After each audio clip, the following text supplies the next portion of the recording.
En el capítulo anterior, los otros frentes. El País Vasco dividido entre Guipúzcoa en poder de los sublevados y Vizcaya republicana.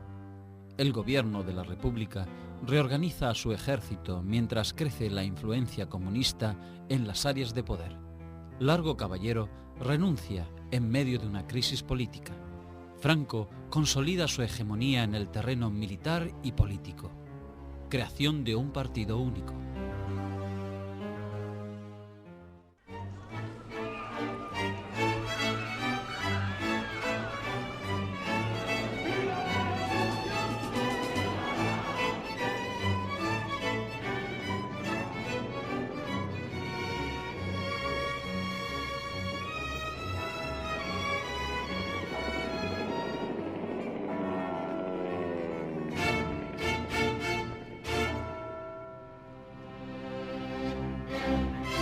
La campaña del norte y las contraofensivas republicanas. Desde el comienzo de la Guerra Civil, la existencia de una zona fiel al gobierno en el norte de la península obligó al general Mola a dispersar sus fuerzas y constituyó una clave estratégica de las acciones de ambos bandos. Los militares sublevados no habían logrado dominar Guipúzcoa, Vizcaya, Santander y Asturias, con la excepción de Oviedo. Pero la pronta conquista de Guipúzcoa por Mola dejó aislado el norte por tierra del resto del territorio republicano. Por otro lado, la resistencia de los nacionalistas vascos, manifiestamente católicos, cuestionaba el discurso rebelde que pretendía identificar su sublevación con una cruzada religiosa. Los nacionalistas vascos abrazan la causa republicana porque piensan que en el otro bando los militares nunca les concederán la mínima situación autonómica. Y entonces están son una isla en un océano, en una zona republicana y de izquierdas. Ellos son conservadores y católicos. Los republicanos del norte quedaron relativamente aislados de las decisiones del gobierno central y de cualquier ayuda en alimentos y material de guerra que necesitaban con urgencia. Este aislamiento reforzó también la autonomía recién obtenida por los vascos, que, bajo la presidencia de José Antonio Aguirre, crearon un ejército propio, de base miliciana, y se negaron a aceptar la autoridad del general Francisco Llano de la Encomienda, enviado por Francisco Largo Caballero como jefe del Ejército del Norte, que solo existía en el papel.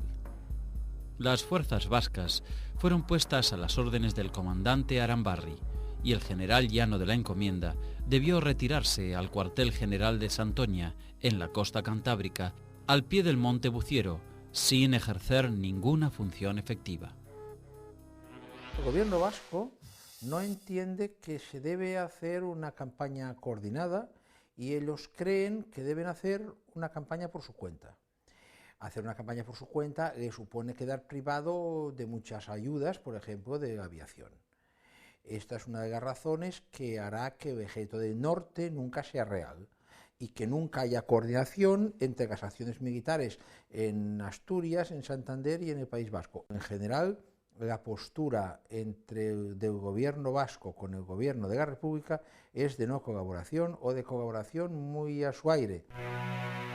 En Asturias se constituyó la Junta Interprovincial de Asturias y León, presidida por el socialista Belarmino Tomás y dominada por las corrientes políticas de izquierda que orientaron a la provincia hacia una especie de autonomía y a un experimento radical socializante, contrario al del gobierno central y reacio a transformar el sistema de milicias en un ejército regular. Estas actitudes impidieron que las provincias del norte actuaran en bloque y constituyeran una amenaza para los ejércitos rebeldes que operaban en el centro de la península. De hecho, para el gobierno republicano existía teóricamente el Ejército del Norte, constituido por 3 cuerpos de ejército que nunca fueron realmente efectivos.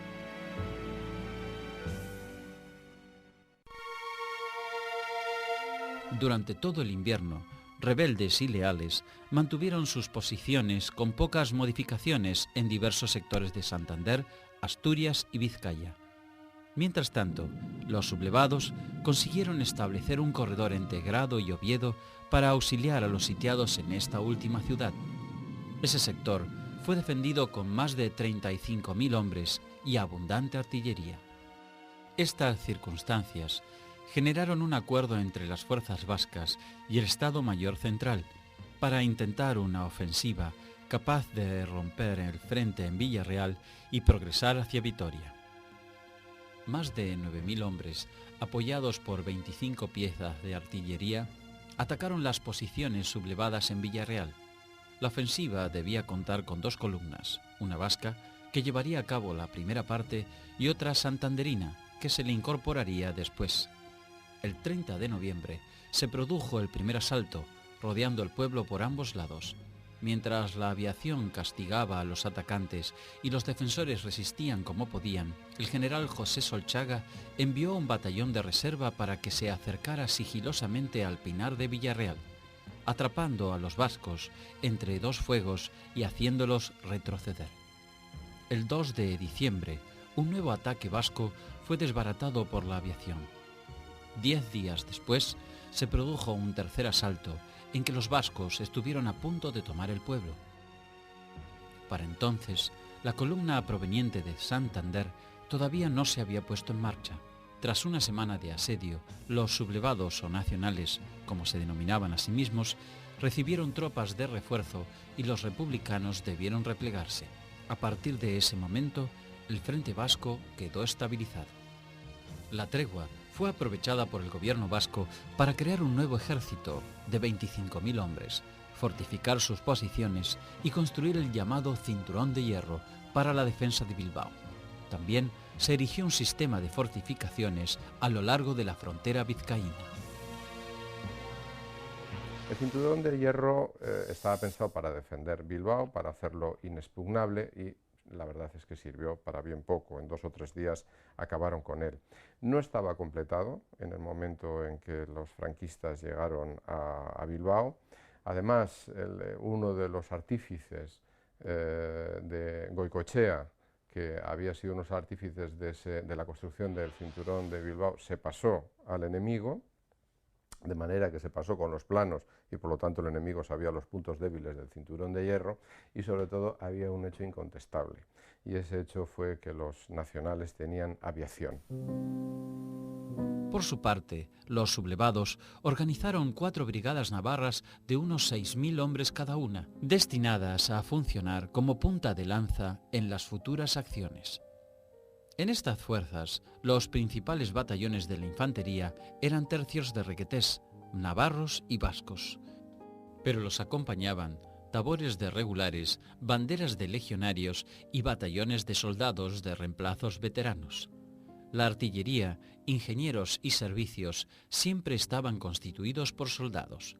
Franco y Mola jamás habrían permitido una brigada formada exclusivamente por requetés tradicionalistas. El 17 de febrero de 1937, el acorazado España bombardeó intensamente la ciudad de Bilbao. Al día siguiente, el mismo tratamiento recibiría Barcelona desde el crucero Canarias. Ambos buques serían luego alcanzados por la aviación republicana. El 21 de febrero, el ejército republicano asturiano, con refuerzos de Euskadi y de Santander, atacó el corredor Grado-Oviedo. Durante el pronunciamiento de julio de 1936, las guarniciones de Oviedo y Gijón se habían sublevado contra la República, pero habían quedado aisladas, sitiadas por los milicianos armados de Asturias. Los republicanos tomaron Gijón y los esfuerzos nacionales para llevar socorro a Oviedo habían chocado una y otra vez con fuertes resistencias hasta que, finalmente, pudieron abrir un corredor desde Grado, cuya destrucción se convirtió en objetivo de los republicanos. La lucha fue extremadamente dura y se prolongó hasta el 17 de marzo. Los republicanos no lograron conquistar Oviedo, que era su principal objetivo. Sin embargo, pudieron cortar las comunicaciones y obligar a sus enemigos a utilizar un camino mucho más largo y precario para socorrer a los sitiados. Una semana más tarde, el general Franco comprendió que Madrid era un objetivo inalcanzable. Había desgastado sus ejércitos en una lucha estéril y su estrategia se modificó sustancialmente. En lugar de buscar un golpe de efecto para concluir la guerra, resolvió ganarla paso a paso, utilizando todo el poderío que le brindaban sus aliados alemanes e italianos. De manera que cuando Franco ataca a los republicanos en la Franja Cantábrica, aquellos estaban en una inferioridad de medios tremenda y desde la zona central no les podían auxiliar a los republicanos porque había una distancia de más de 200 kilómetros entre la línea de la Franja Cantábrica y la de la zona central, y para atravesarla pues la aviación lo hubiera impedido de todas las maneras, la aviación nacionalista. Franco se sirvió sobre todo ahí de la aviación tanto alemana como italiana, pero principalmente italiana. Fue la que verdaderamente resolvió esa campaña. El 5 de marzo, el gobierno de Largo Caballero aceptó la propuesta de Francia y Gran Bretaña de retirar a los voluntarios extranjeros que luchaban a favor de cualquiera de los bandos. No obstante, expresó: existe una diferencia entre quienes, convencidos de la justicia de la causa republicana, vinieron a luchar espontáneamente bajo su bandera, defendiendo a la vez la libertad y la paz de Europa, y aquellos que, perteneciendo a unidades de los ejércitos de estados totalitarios, fueron enviados obedeciendo órdenes concretas de sus respectivos gobiernos a sostener con las armas la rebelión militar. Esta medida significó la salida de España de algunos centenares de voluntarios extranjeros republicanos, socialistas o comunistas que fueron reembarcados. Por supuesto, no fue efectiva para los militares alemanes e italianos que luchaban del lado de los nacionales. Desde principios de 1937, Italia había contribuido con un cuerpo expedicionario conocido como CTV, Corpo di Troppe Volontarie, mientras que los alemanes habían terminado de organizar la Legión Cóndor, una unidad íntegramente germana formada por aviación, artillería y blindados. El primer escenario elegido para este nuevo tipo de guerra que se anunciaba larga fue precisamente el norte, con la finalidad de apropiarse de los recursos mineros, siderometalúrgicos, fabriles ganaderos y pesqueros. La orden de operaciones para la gran ofensiva fue firmada por Franco el 21 de marzo de 1937. Se trataría del primer ejemplo mundial de operaciones combinadas de aire y tierra a gran escala. Ese mismo 21 de marzo, Franco suscribió con el gobierno alemán un protocolo secreto de defensa mutua, cooperación económica y unificación de la información sobre política internacional y otros intereses comunes. El punto fundamental era la colaboración contra los amenazadores peligros del comunismo.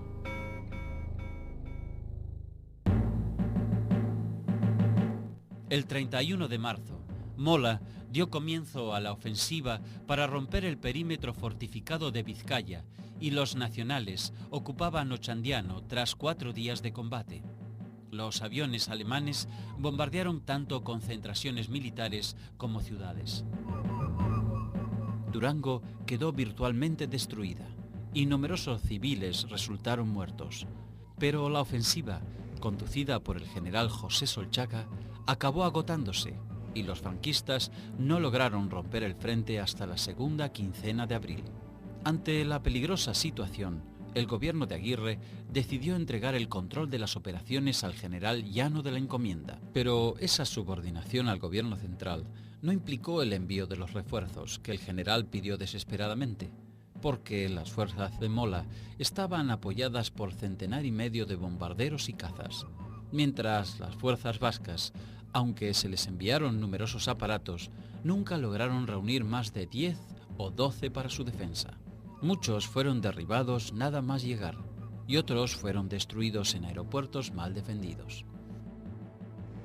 En las acciones del norte, Los sublevados habían fusilado a algunos curas nacionalistas vascos. Ello constituía una mala prensa. No fue extraño, por eso, que el 10 de abril la Junta de Burgos instituyese la obligatoriedad del culto a la Virgen María en todas las escuelas de la zona rebelde. Franco, que no se había sublevado por razones religiosas, vio muy pronto que le era sumamente conveniente este maquillaje religioso. Y entonces trata con gran deferencia a los eclesiásticos, etc. Pero no procede inmediatamente a la derogación de las leyes anticlericales de la República. Ley de matrimonio, ley de divorcio, secularización de los cementerios, congregaciones religiosas, sino que se lo reserva como arma de negociación con la Santa Sede. Que me reconozcan plenamente, que hagan un concordato que yo pueda nombrar obispos como hacía el rey, y entonces sí que derogaremos todo. Y sobre todo, la más importante de todas, la ley de presupuesto de culto y clero. En la parte nacional se van dando decretos como remiendos de tipo católico, como ese hilo de los crucifijos, depuración de los maestros, echar a los que sean republicanos o de izquierdas, pero las grandes leyes republicanas no se derogan hasta el final de la guerra o después de la guerra, porque se lo reserva. El hecho que el gobierno vasco estuviera en manos de un partido nacionalista de tendencia católica motivó algunos intentos de mediación del cónsul italiano primero, de los jesuitas luego y finalmente del Vaticano, que no fructificaron. La ofensiva franquista en el norte se reanudó el 21 de abril y para el 26 la progresión de su avance era constante. La táctica de los nacionales consistía en bombardeos aéreos, antes de atacar con infantería y blindados. En la zona costera, los italianos avanzaban con sus unidades motorizadas y blindadas. Llano de la Encomienda y Aguirre no cesaban de pedir refuerzos para aumentar su fuerza aérea. El problema era que los aviones republicanos disponibles en ese momento carecían de suficiente autonomía de vuelo para ir directamente desde los aeródromos del centro hasta el campo de operaciones en el País Vasco, y el goteo de los que llegaban no solucionaba el problema. Realmente no había nada que hacer contra una aviación potentísima, que era fundamentalmente alemana e italiana. No se pudo enviar aviones, los pocos que se enviaron llegaron con muchísimas dificultades, llegaron tarde, aviones republicanos, y por lo tanto no hubo prácticamente capacidad de defensa. Al aislamiento aéreo se sumó el bloqueo naval de las costas vascas, ordenado por Franco desde principios de abril. Esta situación creó problemas de abastecimiento. Algunos barcos británicos cargados de víveres que estaban en el puerto de San Juan de Luz rompieron el bloqueo y entraron en el puerto de Bilbao. Sin embargo, el gobierno inglés anunció a los barcos de su bandera que la flota británica no los defendería si intentaban ir a las costas españolas. El 26, los aviones de la Legión Cóndor destruyeron con bombas explosivas e incendiarias la histórica ciudad de Guernica. La localidad fue atacada con más de 50 toneladas de bombas. Todavía no se habían cauterizado las conciencias con los grandes bombardeos de la Segunda Guerra Mundial, y la opinión mundial se estremeció de horror ante el ataque aéreo a una ciudad abierta. Franco intentó, en vano, culpar a las víctimas. El servicio de prensa franquista declaró: Aguirre miente. Son los rojos quienes han incendiado Guernica. ¿Quién fue responsable de la división de Guernica? Es la larga discusión. ¿Fue una acción por libre de la Legión Cóndor o fue una acción propiciada por el mando franquista? Da la impresión de que los alemanes se adelantaron no porque las tropas de Mola sintieran piedad, sino porque les parecía más práctico tomar Guernica por sus procedimientos normales. Pensemos que los bombardeos de ciudades estuvieron toda la guerra. A principio de la guerra se bombardea sistemáticamente Madrid. En la campaña vasca se bombardea pocos días antes de Guernica seriamente Bilbao. Y luego se bombardea Guernica, donde es un bombardeo normal, pero que tiene un valor sentimental y propagandístico importante. El 4 de mayo, los gobiernos republicano y nacional recibieron una solicitud firmada por los países integrantes del Comité de No Intervención para que se evitase el bombardeo de ciudades abiertas. Entre los firmantes estaban, irónicamente, Italia y Alemania. A pesar de la impopularidad internacional, la táctica de utilizar el poder aéreo en forma abrumadora estaba dando sus resultados a las fuerzas nacionales. Los soldados vascos se desmoralizaban por el bombardeo constante a sus posiciones y el gobierno de Aguirre acentuaba sus peticiones de armas al gobierno central, que gastó en esa campaña de forma inútil parte de sus reservas aéreas. Mientras tanto, Franco parecía tener otras preocupaciones. El 27 de abril estableció el saludo nacional. Decretó que sería tal el constituido con el brazo en alto, con la mano abierta y extendida, formando con la vertical del cuerpo un ángulo de 45 grados.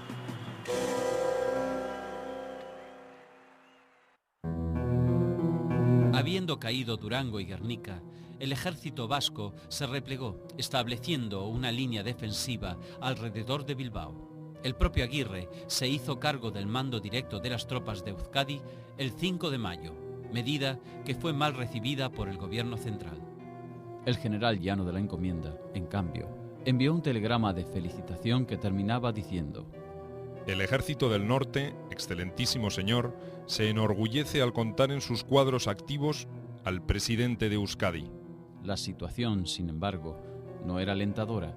El enemigo se encontraba a 20 kilómetros, se vivía bajo bombardeo aéreo y se carecía de ayuda del gobierno central. De inmediato, comenzaron las evacuaciones de miles de niños a Inglaterra, Francia y Unión Soviética.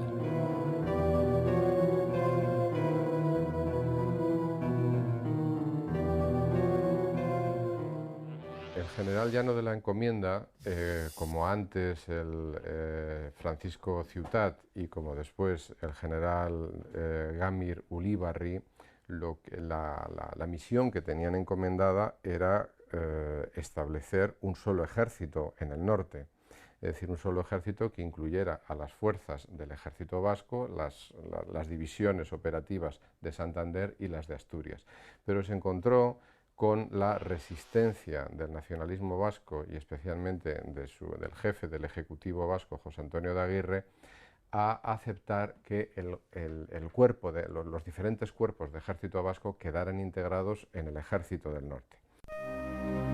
El 8 de mayo el gobierno central envió una escuadrilla de aviones de procedencia rusa, pero al aprovisionarse en Toulouse, Francia, fueron descubiertos por delegados del Comité de No Intervención, cuyos integrantes habían aceptado desde principios de marzo un plan de control terrestre y marítimo. Los aviones debieron regresar a Valencia, de donde habían partido. Ese mismo día, los bombarderos alemanes destruyeron las posiciones establecidas en los altos de Soyuve, cerca de Bilbao. Mola atacó la línea defensiva de Bilbao desde principios de mayo, con un muy importante techo aéreo y gran despliegue de artillería, e incorporando brigadas navarras, fuerzas motorizadas italianas y fuerzas marroquíes. Se combatió en forma violenta, metro a metro, peleando por cada monte.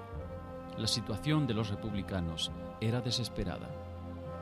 Fiel a su estilo, Franco, entre tanto, dirigió una proclama el 9 de mayo al pueblo de Vizcaya y dijo allí: Os ofrecemos la paz, justa y generosa, sin rencores, una paz católica. Deponed las armas antes de que, conquistada Vizcaya por la fuerza, tengáis que someteros a los severos dictados de los vencedores.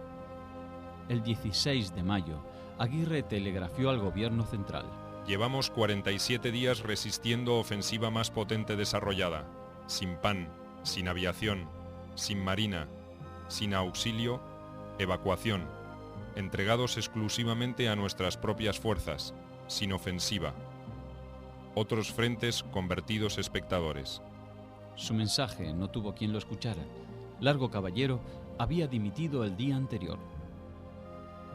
El 17 de mayo, Juan Negrín recibió de Manuel Azaña el encargo de formar nuevo gobierno, lo cual hizo, pero sin poder convencer a los dirigentes sindicales de estar representados en un nuevo Consejo de Ministros. La CNT declaró no estar dispuesta a prestar colaboración directa ni indirecta al gobierno de Negrín. La UGT, por su parte, estaba más interesada en combatir a los elementos trotskistas del POUM y en establecer un comité permanente de unidad de acción con la CNT que en atender al llamamiento del nuevo gobierno republicano.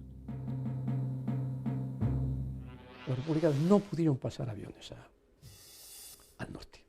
Tenían allí unos aviones viejos, aquellos Breguet y Newport, y solamente haciendo gala de una gran temeridad, lograron pasar desde Madrid al norte 2 escuadrillas republicanos, una de chatos, de famoso I-15, y otra de moscas, el I-16, que eran muy buenos cazas, pero 2 escuadrillas solamente, frente a los 300 aviones más o menos que utilizaron allí los nacionalistas.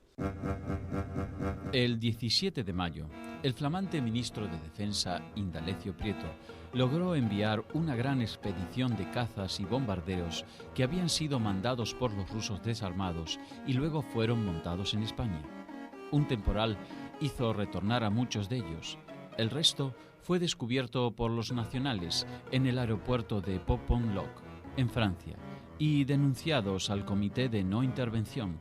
Debieron regresar, lo mismo que la anterior expedición. Era imposible llegar al País Vasco sin arriesgarse al vuelo directo. A tal fin, se intentaron algunas modificaciones técnicas, pero ya no quedaba demasiado tiempo.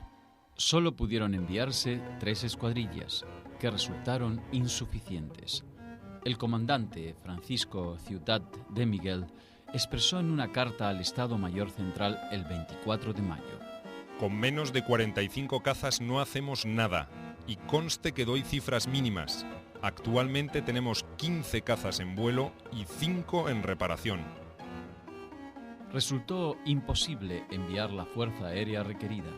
A cambio, se destinó al general Mariano Gamir Ulibarri para dividir el frente, con un criterio más acorde a la realidad de los acontecimientos. El 31 de mayo, a la vez que Alemania e Italia se retiraban del pacto de no intervención, Gamir Ulibarri se hizo cargo del ejército vasco, desplegado en Vizcaya, mientras, llano de la encomienda, quedó encargado de Asturias y Santander. Terminó así el breve período de mando militar de Aguirre. Ese mismo día, las posiciones republicanas de Orduña eran bombardeadas por la Legión Cóndor y las fuerzas vascas reconquistaban Peña Lemona.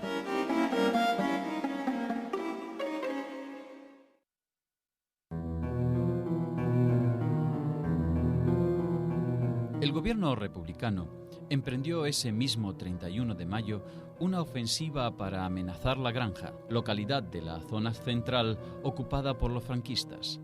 Se trataba de una maniobra de diversión para obligar a los rebeldes a distraer fuerzas del Frente Vasco y para evaluar la capacidad ofensiva del Ejército Popular. El intento no tuvo el efecto buscado y se lanzó otra ofensiva sobre Huesca con las mismas finalidades y nulos efectos. El 3 de junio, Mola decidió trasladarse a Valladolid para inspeccionar el frente de La Granja abierto por la ofensiva republicana. Cerca de Burgos, el avión en que viajaba se estrelló sin dejar supervivientes. La muerte de Mola dejó en manos de Franco la exclusividad de la dirección de las operaciones y el liderazgo absoluto de los sublevados. Mola muere por un accidente aéreo en la Brújula, en tiempo de niebla. Dadas las condiciones de la aviación del momento, es de suponer que fue una cuestión natural, pero a Franco le vino muy bien porque le apartó un importante competidor. Cuentan que estaba Franco en su despacho y entró muy alborotado uno de sus ayudantes y le dijo: mi general, ha ocurrido una gran tragedia.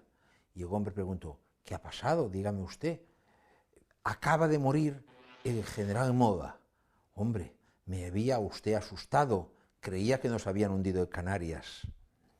Es decir, a Franco le supuso la eliminación de un hombre con mucho carisma y que evidentemente tenía protagonismo y no comulgaba con el protagonismo de Franco. Y además era un hombre clarísimamente enemigo de Alfonso XIII porque consideraba que Alfonso XIII había dejado abandonado al dictador Primo de Rivera. En el norte, las operaciones rebeldes quedaron bajo el mando del general Fidel Dávila, que inmediatamente inició la ofensiva final.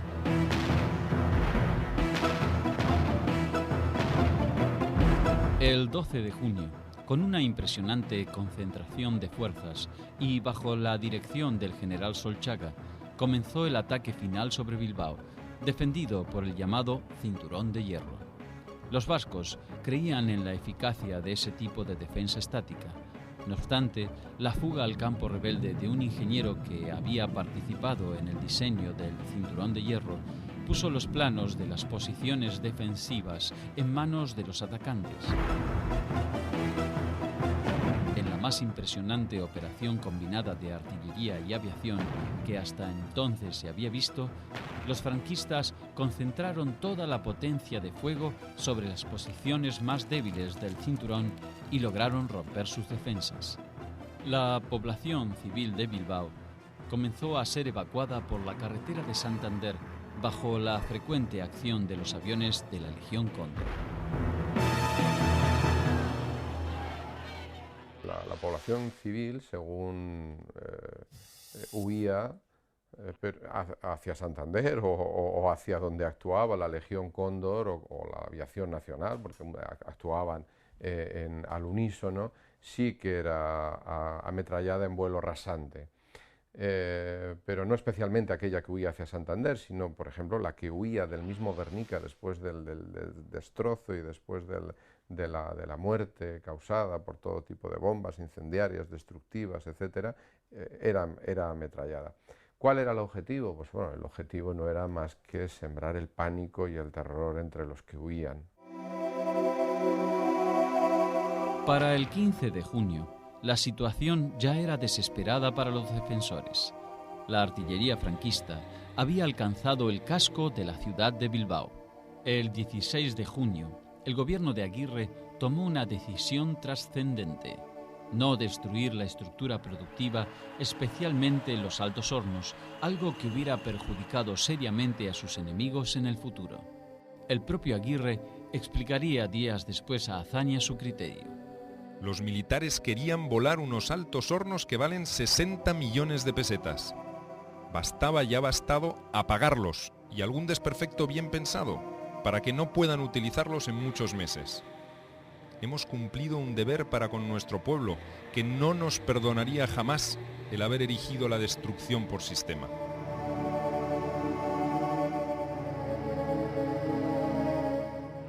Ahí están los intereses concretos de los propietarios de los Altos Hornos, que se van a integrar sin ningún problema en la España de Franco posteriormente.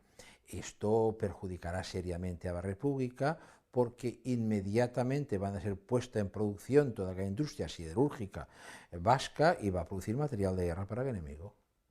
Hay un interés clarísimo en conservar unas propiedades, y se conservan.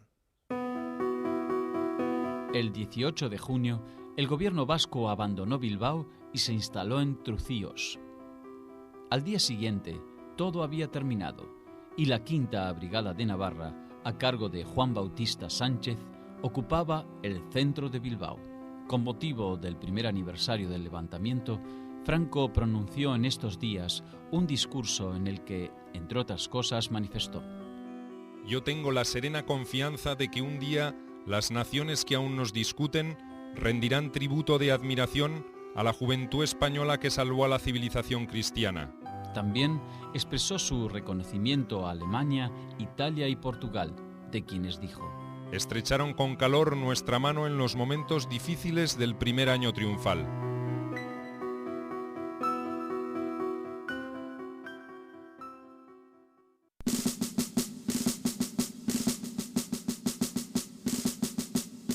El general Gamir Ulibarri reagrupó, mientras tanto, los restos del ejército vasco en un arco defensivo pensando en la defensa de Santander y Asturias. Gamir Ulibarri se puso de inmediato a reestructurar las fuerzas a su mando en 4 cuerpos que contaban con unos 120.000 hombres, un centenar de piezas de artillería, 40 aviones y algunos blindados.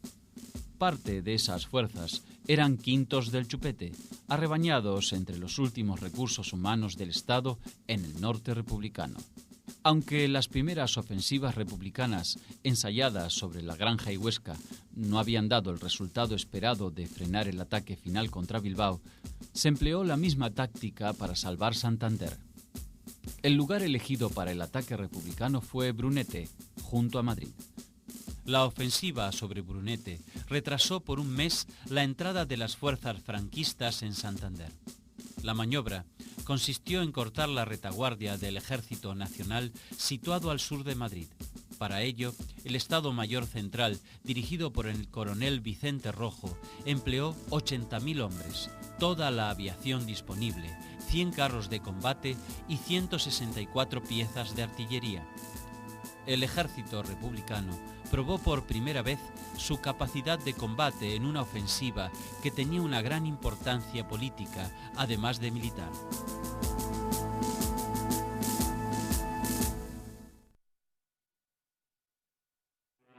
Brunete y Belchite tuvieron una característica común, y es que fue sorpresiva para las fuerzas de Franco y inmediatamente el ejército republicano pudo romper el frente, pero no demasiado. Esto quiero decir que pudo romper el frente y penetrar una cantidad de kilómetros, pero el esfuerzo luego se agotaba en sí mismo. Se agotaba pues porque no tenían suficiente artillería, porque no tenían medios mecanizados para seguir la progresión del avance, porque no tenían aviación, y en ambos casos, y esto sí que podría ser exponente muy importante de hasta qué punto la ayuda alemana fue importante, la de la Legión Cóndor, en ambos casos el auxilio inmediato que recibieron las fuerzas franquistas, que en ese momento inicial estaban en apuros, fue la aviación de la Legión Cóndor, que rápidamente se desplazó desde el norte a las inmediaciones de Madrid, en Brunete, o bien a las inmediaciones de Zaragoza, en el caso de Belchite, para socorrer a las tropas nacionales y para machacar a los otros. El 6 de julio, las fuerzas republicanas, bajo el mando del general José Miaja, iniciaron el ataque y penetraron en las líneas franquistas. El 7 intentaron rodear al enemigo por Alcorcón, pero su escasa aptitud frustró la maniobra. Los milicianos estaban acostumbrados a una guerra defensiva y no a manejarse en campo abierto, donde el orden y la disciplina eran fundamentales. Atacaron para romper el frente con 2 cuerpos de ejército, mientras un tercer cuerpo debía realizar una maniobra secundaria llegando desde el este, barrio de Usera. Las unidades no se atrevieron a penetrar profundamente en el despliegue enemigo y permitieron la reacción franquista, que se inició el 18 de julio y fue precedida por una gran concentración de fuerzas terrestres y aéreas trasladadas desde el frente del norte. Una brigada republicana mandada por Valentín González, el campesino, se empeñó en un forcejeo de 2 días contra tropas navarras hasta su aniquilamiento. El 24 de julio, otro ataque obligó al ejército republicano a una dura batalla por el control de Brunete.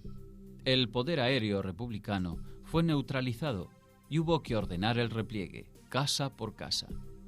La batalla de Brunete derivó en combates confusos que se prolongaron durante las semanas siguientes. El resultado final parecía favorecer a Franco. Ante el desgaste de las fuerzas republicanas, el general Varela insistió en atacar en una ofensiva final y avanzar hasta Madrid. Franco se lo impidió. Hizo suspender la operación y trasladar nuevamente las tropas y aviones al norte para conquistar Santander. A costa del elevado coste humano y material, la República retrasó la pérdida de Santander, pero no cambió el curso de la guerra. Por orden de Negrín, se creó el 6 de agosto el SIM, Servicio de Información Militar. Su mando supremo, estuvo siempre en manos de algún socialista. Sin embargo, los comunistas dominaron gran parte del organigrama y contaron con muchos mandos locales y un gran número de los agentes. Este organismo sembraría de terror la zona republicana, secuestrando y torturando a los considerados partidarios de Franco y derivando su poder contra los antiestalinistas. El 7 de agosto, el gobierno autorizó a los católicos de la zona republicana a ejercer su culto, aunque solo en privado. El 14 de agosto, Negrín prohibió cualquier comentario negativo a la política de Stalin. Ello supuso la inmediata censura de los periódicos anarquistas y trotskistas.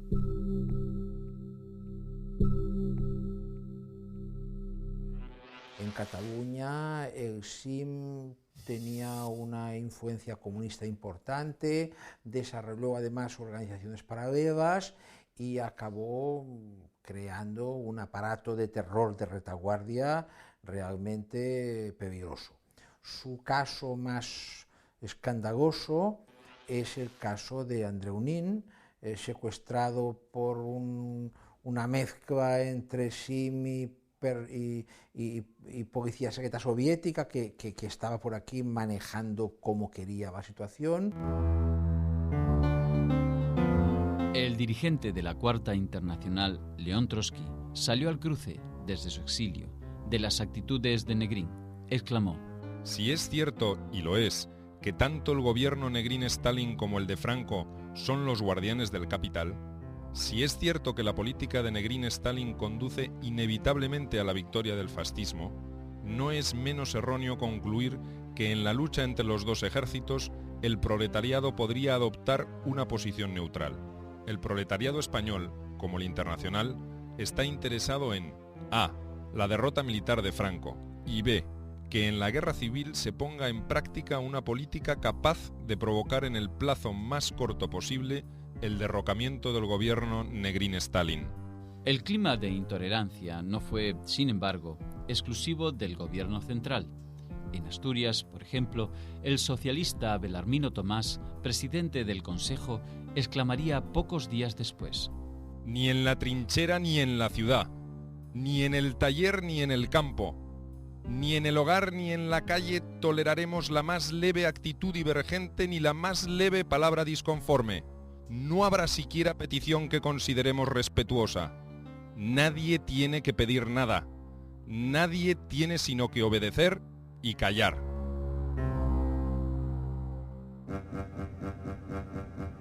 El 14 de agosto, el ejército franquista del norte, mandado por el general Dávila, comenzó el avance hacia Santander. En 3 días, los franquistas ocuparon el macizo de Peñalabra y Reynosa. El 22 cayó Ontaneda, pero un día antes, algunos batallones vascos habían abandonado el combate y se reagrupaban en Santoña, Laredo y otros puntos.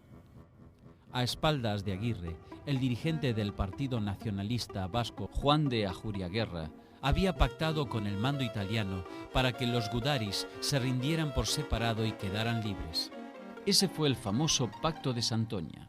El 25, los italianos entraron en Laredo, cuya junta de defensa se rindió al coronel Fergosi, mientras 2 barcos ingleses se preparaban en Santoña para embarcar a los gudaris y otros embarcaban en varios pesqueros.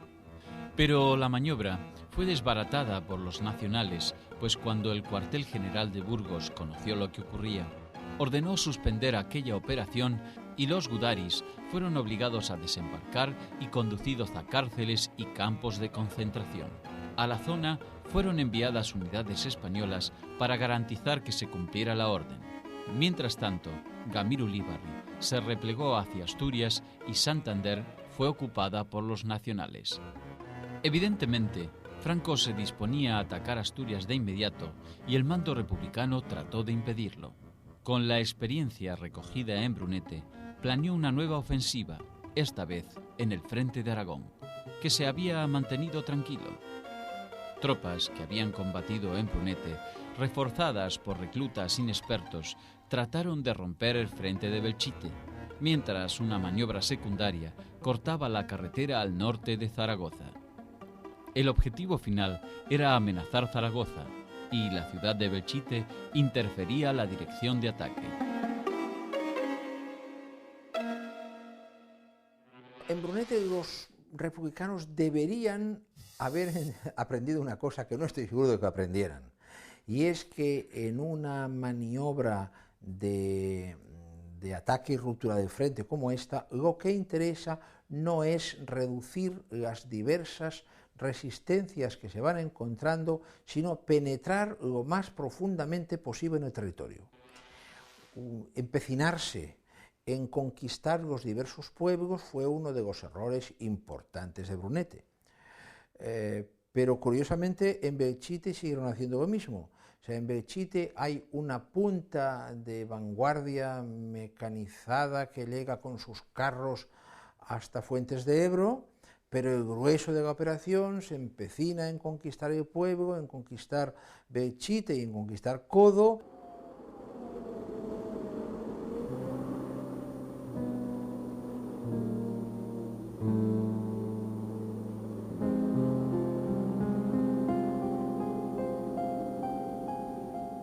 El general Sebastián Pozas inició el ataque el 24 de agosto con la instrucción de no detenerse en objetivos secundarios, como había ocurrido en Brunete. Pero Belchite resistió 12 días y las tropas que tenían que avanzar sobre Zaragoza se detuvieron a 30 kilómetros y facilitaron la reacción enemiga, que terminó frenando la ofensiva. En tanto, el ejército de Dávila solo se detuvo 5 días en Santander antes de atacar Asturias por el norte y por el sur. La columna de la costa, a cargo de Solchaga, llegó a Llanes el 5 de septiembre. La del sur, dirigida por Antonio Aranda, se desplegó por el norte de León para franquear los pasos de montaña. Asturias estaba aislada, con sus puertos bloqueados y con una estructura militar desorganizada y mal equipada. Pero la resistencia fue tenaz, sobre todo en el primer mes de combates. Las brigadas de Castilla no pudieron ocupar el santuario de Covadonga hasta el 1 de octubre, mientras que las de Navarra alcanzaron la línea defensiva del río Sella el 8 de octubre. Por el sur, el avance fue mucho más penoso para los franquistas y Dávila debió reforzar el ataque. Finalmente, el 10 de octubre, Solchaga logró desbordar las defensas del Sella y el 15 sus efectivos se encontraron con los que venían desde el sur. 2 días después, el Consejo de Asturias comenzó la evacuación de sus mejores cuadros militares y el 21 los últimos dirigentes abandonaron Gijón por mar. El frente del norte había desaparecido.